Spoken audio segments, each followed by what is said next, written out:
Gdje ste bre ljudi, evo nas ponovo u Gamer Srbija, to sam ja. Danas ću vam pokazati kako da kako može da se hakuje Facebook.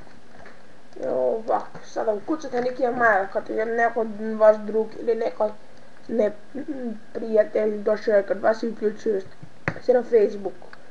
I ono mu je sačuvalo password. I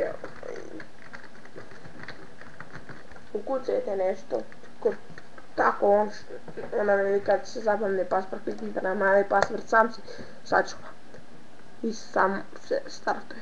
Samo idemo tu, selektiramo to, idemo tu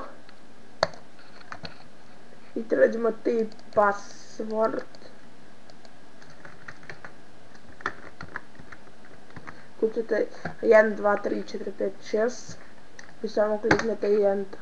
Isključite ovo i evo, to je to. Evo sad kucate šta hoćete.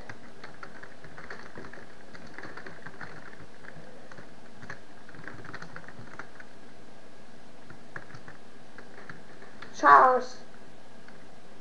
Vidimo se u narednom epizodu, počinjemo preživljavanje.